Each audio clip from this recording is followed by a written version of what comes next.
My dad always had a way of making people feel special with just a few words. At every birthday, every holiday, and every family gathering, he stood up with a glass in his hand and gave heartfelt speeches that left everyone smiling. Growing up, I admired that about him. I believed every word he spoke came straight from his heart. I never imagined that one speech, delivered in front of our entire family, would change the way I saw him forever. It happened on a warm Sunday afternoon during my parents' 50th wedding anniversary celebration. My sister Emily had organized everything. She rented a beautiful garden venue, arranged fresh flowers, hired musicians, and invited relatives from across the country. Everyone praised her for putting together such a perfect event. I agreed she had done an incredible job. Emily had always been organized, thoughtful, and generous. She deserved every compliment she received. I arrived with my husband and our teenage son a little later than planned. As soon as we walked in, I noticed everyone gathered around Emily. Her two young children ran through the garden laughing while my father chased after them with surprising energy for a man in his 70s. His face lit up every time they called him Grandpa. Watching them made me smile. I loved seeing my father happy. My own son, Daniel, stood quietly beside me. At 16, he was at that age where family gatherings seemed more like an obligation than a celebration. Still, he greeted his grandparents politely and even helped my mother carry gifts inside. As the afternoon went on, guests shared stories, children played games, and cameras flashed constantly. It felt like one of those rare days when everything was exactly as it should be. Then came the speeches. My mother thanked everyone for coming. A few relatives shared funny memories from decades past. Finally, my father stood up. The crowd immediately fell silent. He looked around the garden with tears already forming in his eyes. I've lived a wonderful life, he began. I've been blessed with family, good friends, and more love than I ever deserved. Everyone applauded. Then he turned toward Emily. But if there's one person who has been my greatest gift, it's my daughter Emily. She looked surprised and emotional. You've always been there for us. And thank you for giving me two perfect grandchildren. They are the greatest joy of my life. The audience clapped louder than before. Emily wiped away tears while her children hugged their grandfather. I clapped too. But inside, something quietly broke. Not because Emily didn't deserve praise. She absolutely did. But because my father never looked in my direction. He never mentioned Daniel. Not once. My son sat beside me, staring down at his plate. He smiled politely, but I knew that smile. It was the one he wore whenever he didn't want anyone to notice he was hurting. I reached for his hand under the table. He squeezed mine gently without saying a word.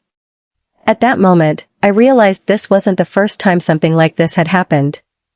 It was simply the first time everyone else had witnessed it too. For the rest of the afternoon, I forced myself to smile. I laughed at the jokes, posed for family photos, and thanked Emily again for organizing such a beautiful celebration. No one would have guessed that my mind kept replaying my father's words over and over. My greatest gift. Two perfect grandchildren.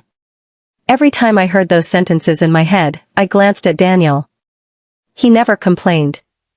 He never rolled his eyes or asked to leave early. Instead, he quietly helped clean the tables after dinner, carried chairs back into storage, and even entertained his younger cousins so the adults could continue talking. That was who Daniel had always been, kind, respectful, and thoughtful. Yet somehow, he had become invisible. As the evening came to an end, family members hugged goodbye and promised to meet again soon. Emily's children ran into Grandpa's arms one last time before leaving. Dad kissed their foreheads and told them how proud he was. When Daniel stepped forward to hug him, my father gave him a quick pat on the shoulder. "Take care, son." That was it. No warm embrace. No words of encouragement. No, "I'm proud of you." Just two short words before turning back to wave at Emily's family. The drive home was unusually quiet.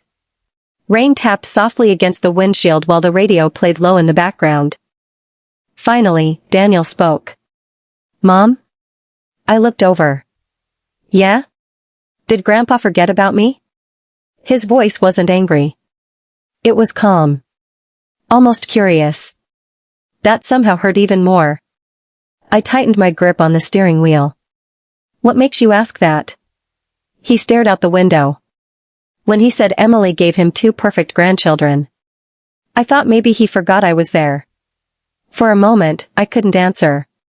How do you explain years of quiet favoritism to a 16-year-old without breaking his heart?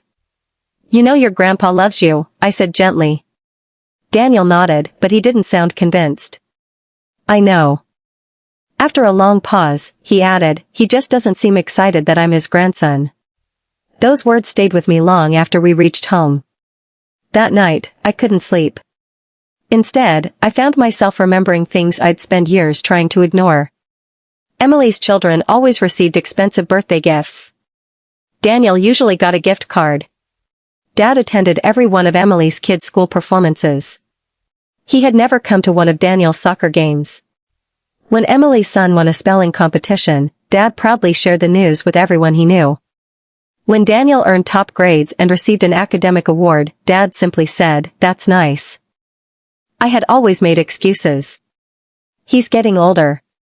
He's busy. He doesn't realize he's doing it.